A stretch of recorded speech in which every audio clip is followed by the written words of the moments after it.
예, 정경심 교수에 대한 수사력이 검찰의 수사력이 지금 집중된 가운데 정 교수의 자산 관리인 김경록 씨가 결국 분노를 표출한 것으로 전해졌습니다. 이 정 교수의 떠넘기기 전략에 등을 돌린 듯한데요. 먼저 그의 과거 목소리부터 먼저 듣고 오겠습니다. 전혀 손을 대지 않고 그대로 이제 제출을 했지만 그 행위 자체로 증거인멸이라고 인정을 하는 게 맞다. 제가 생각하기에도. 이 자산관리인의 얘기를 하기 앞서서 조금 전에 들어온 얘기부터 먼저 해봐야 될 것 같아요. 김태현 변호사님. 저희가 이 5천만 원 청와대 인근에서 송금된 거에 대해서 계좌 추적하면 다 아니까 법원이 조만간, 검찰이 압수수색을 할 것이라고 했는데 계좌, 휴대전화, 수색영장 또 기각이 됐습니다. 제가 저 얘기를 어저께 들었던 거예요. 이번 주 월요일에 들었던 거예요. 아마 그 얘기 제가 들은 것 같아요. 법원이 아마 이번에 검찰이 조국 전 장관의 저 5천만 원 이제 문제가 나왔으니 저걸 근거로 해서 계좌에 대한 압수수색 영장 신청할 거고 휴대전화도 보려고 할 거다. 그러면 이번에는 법원에서 내줄 가능성이 높다라고 말씀을 드렸는데 제가 앞에만 맞추고 제일 중요한 결과를 틀려버렸네요. 예. 검찰의 청구에 또다시 기각했다는 겁니다. 개인적으로 저는 납득이 되진 않습니다. 왜냐하면 두 개 나눠서 볼까요? 휴대전화는 그럴 수도 있어요. 특히 이제 요새는 휴대전화가 워낙 사생활에 가는 것들을 많이 담고 있기 때문에 휴대전화 압수수색은 조금 예전에 비해서 좀 엄격해 가는 경향들이 있고 특히 조국 전 장관 같은 경우에는 민정수석을 지냈기 때문에 그 민정수석은 직위의 특성상 정말 국가 기밀이나 그런 굉장히 은밀한 정보들이 담겼을 가능성이 있거든요. 이 사건과 실체와 관련 없는. 그렇기 때문에 법원이 그 휴대전화 압수수색 영장을 내주는 것에 대해서 조금 보수적으로, 좀 부정적으로 보일 수는 있는데, 계좌 추적이요? 이건 저는 납득은 되지 않는다. 왜냐하면 예를 들어서 이 사건 초기에 그냥 조국 전 장관 좀 뭔가 이상하니까요, 계좌 좀 볼게요. 라고 하면 안 내주죠. 예. 근데 지금은요, ATM기에서 5천만 원이 넘어간 상황입니다. ATM뿐만 아니라 또 이제 5천만 원 한 번 간 것이 총 1억이 갔어요. 그런데 저희가 몇 번째 말씀을 드렸지만 일반적으로 5천만 원을 ATM에서 보내려면 9번이가 됩니다. 그 사실은 조금 어색한 부분이거든요. 그러니 검찰 입장에서 보면 정경심 교수가 미공개 정보를 이용해서 차명으로 주식을 싸게 산 혐의로 이미 구속이 돼 있는데 예. 그 주식 매입 자금 중에 일부를 남편인 조국 전 장관이 민정수석 시설에 ATM기에서 보낸 흔적이 있으니 이 돈의 흐름을 찾아 들어가야 정경심 교수의 확실한 혐의와 조국 전 장관의 혐의를 알 수 있습니다. 그러니 계좌를 좀 보여주십시오 했는데 저는 무슨 이유로 어떤 이유로 법원이 이걸 내주지 않았는지 납득이 안 돼요. 왜? 휴대전화와 다르게 예. 계좌는요. 그렇게 사생활의 보호와는 큰 상관이 없습니다. 제 개인적인 경험 말씀드릴까요?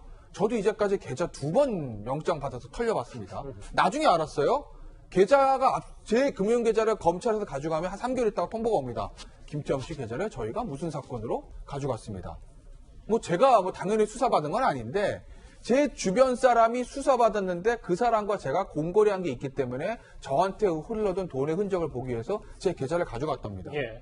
그러니까 계좌 추적, 이 계좌에 대한 영장은 그 정도로 쉽게 내주는 것이 이제까지의 법원의 어떤 상황이었는데 왜 이 영장은 안 나올까요? 더군다나 얼마 전에 그 정유라 씨 계좌 영장은 쉽게 나온 거 아니겠습니까? 그 세금 포탈? 예. 그 문제를 가지고. 근데 어찌하여 이 영장은 나오지 않았는지 제가 참 공부가 부족해서 그런지 모르겠지만 납득은 좀 되지는 않습니다. 본인 얘기를 좀 밝혀주시니까 이해가 잘 됐어요. 알겠습니다. 근데 조수인 부장. 네. 이 계좌 영장 기각이 된 거가 검찰이 제대로 소명을 못했을 가능성은 없습니까? 이런 거죠. 그러니까 이 계좌 추적을 하게 되면 그 사람에 대해서 너무 많은 사생활이 노출이 되잖아요. 예. 누군가에게 어떤 소액을 보낸 것도 다 나오거든요. 그렇기 때문에 지금 시점이라든지 정황이라든지 이런 거를 정확하게 특정을 해야 돼요. 그런데 이 기각된 시점, 청구된 시점과 기각된 시점은 지금 구체적으로 보도가 나오지 않았어요. 맞아요. 그러니까 그게 중요한 거죠.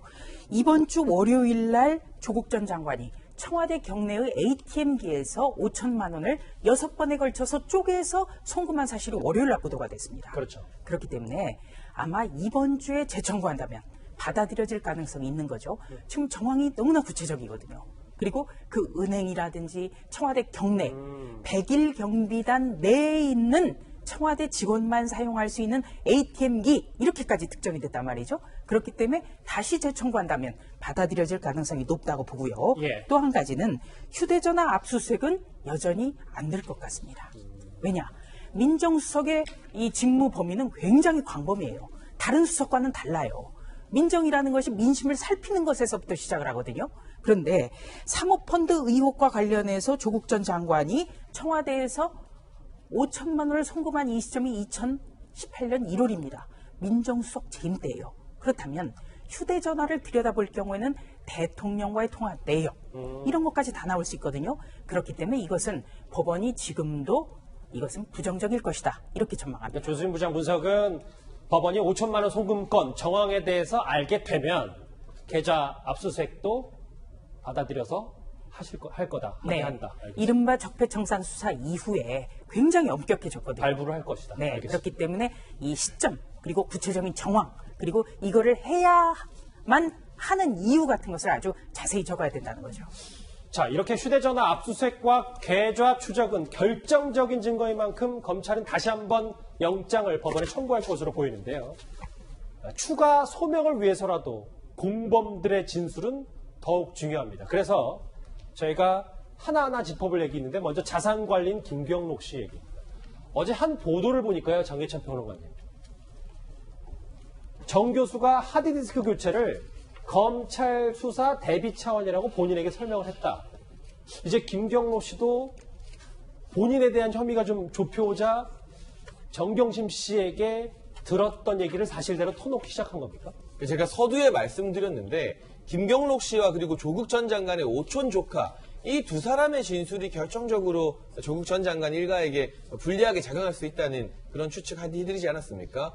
특별히 이 김경록 씨 같은 경우는 증거인멸과 관련해서 지금 정경심 교수와 주장이 완전히 대비되고 있습니다. 예. 정경심 교수는 검찰의 조사에서 증거인멸 자신이 지시한 게 아니라고 했어요.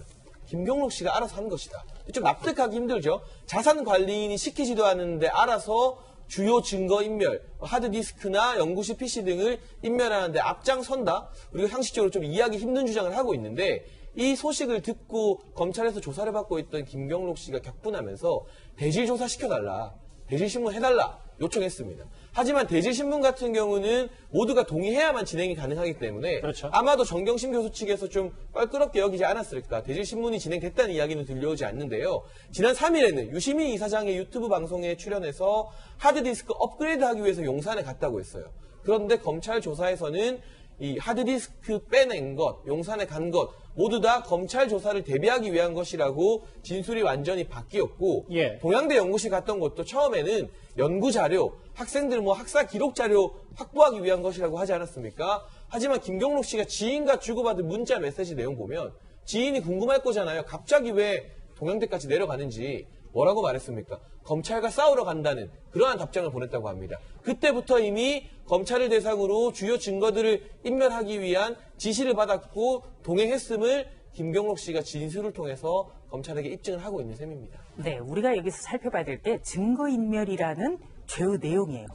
그러니까 내가 예를 들어서 제가 내 범행을 감추기 위해서 내 스스로 증거를 없앤다면은 그건 죄가 되잖아요. 예. 그런데 누군가에게 이거를 없애달라고 시키는 경우에 이거를 그 주문을 받고 한 사람이 주범이 되는 거예요. 그러니까 나의 죄지만 시킨 나는 오히려 종범이 되는 경우예요. 그러니까 지금 정경심 교수 자산관리인의 관계잖아요. 지금. 그렇습니다. 예. 그러니까 이 쉽게 말해서 이 사건에 비유해 보면 지금 정경심 교수는 김경록 씨가 주범이라고 몰아가고 있거든요. 예. 그렇다면 김경록 씨 같은 경우는 죄를 조금이라도 탕감받기 위해서라도 적극적으로 진술할 수밖에 없는 거죠. 화면 볼게요. 김태현 변호사님. 예. 정리를 해보면 지난주 금요일에 저희가 전해드렸던 거 오촌 조카 변호인의 얘기. 네. 왜 나한테 다 보냐 화가 난다. 네. 정경심 교수는 죄가 없냐라고 했고 네. 지금 김경록 씨조차 네. 대지신문하게 해달라고 했고 네. 증거인멸하려고 그렇죠. 검찰 조사 대비한다고 그렇게 한다고 얘기를 다 술술 털어놓는 게 지금 물론 계좌 추적은 못하더라도 네. 이 부분이 검찰 수사에 상당히 도움이 되겠네요. 이제. 일단 전제로 말씀드린 건 본인의 살기 위해서 다른 사람도 없는 걸 뒤집으시면 안 됩니다. 그죠? 그러니까 정경심, 오촌 조카 조모 씨하고 한투PB 김경록 씨도 없는 사실을 지어내서 본인이 살기 위해서 정경심 교수한테 뒤집으시면 그건 안 되는 거예요. 그러니까 그건 우리가 그런 사실이 없다고 전제를 깔고자가 말씀드릴게요. 그러면 그 다음 남은 건 뭐죠? 김경록 씨하고 오촌 조카의 조모 씨가 결국 정경심 교수를 조금 보호하기 위해서 좀 진술을 축소하거나 얘기를 하지 않거나 그럴 것이냐 아니냐인데 그럴 가능성은 0이다. 저는 그렇게 봅니다. 왜? 오촌 조카 조모 씨 같은 경우에는요, 만약에 정경심 교수를 보호하기 위해서 속된 말로 본인이 다 뒤집어 쓴다고 하잖아요? 그럼 특경 사기 추가입니다. 아니, 사기의 피해자라면서요, 정경심 교수가. 제가 이미 조국 전 장관을 옹호하는 어떤 진영에서 그런 얘기 나오지 않았습니까? 모 방송에서도 주구장창 아침마다 그 얘기를 하잖아요. 정경심 교수는 피해자다. 그 피하면 피해액이 얼마예요? 10억이 넘어요. 특경 사기 추가입니다. 그럼 오촌 조카나 당분간 못 나옵니다. 70억에서 뭐 10억 더 추가되고 하면요. 그러니까 횡령이 또 횡령이지만 사기는 더 크거든요. 특경 사기가 추가니까 새로. 예. 변호인도 인터뷰 보면 그걸 걱정하는 거 아니겠습니까? 애초부터 우리를 본인이 사기의 피해자라고 하고 우리한테 뒤집어 씌울 걸 예상하고 있었다고. 그렇기 때문에 정경심 교수를 옹호할 가능성은 0이다 말씀드리는 거고. 김경록 씨도 마찬가지입니다. 김경록 씨도 이미 증거인멸 혐의는 있습니다. 다만 본인이 주도적으로 한 것과 정경심 교수가 시켜서 한 것은 이거는 PB와 투자자의 관계상 양형 사유에서 굉장히 감안을 받을 수 있는 사유거든요. 전 정말 하기 싫은데 저희 주 고객인 정경심 교수 시켜서 전 했습니다. 판사님 죄송합니다. 이것과 정경심 교수가 시키지도 않았는데 제가 정경심 교수 위해서 알아서 했습니다. 이건 형량에서 엄청난 차이가 나죠. 그렇기 때문에 김경록 씨도 정경심 교수를 예. 보호할 가능성 0이다라고 제가 자신 있게 말씀드리는 거죠. 조금씩 등을 돌리고 있는 정경심 교수의 그들 얘기까지 이번 주제로 짚어봤습니다.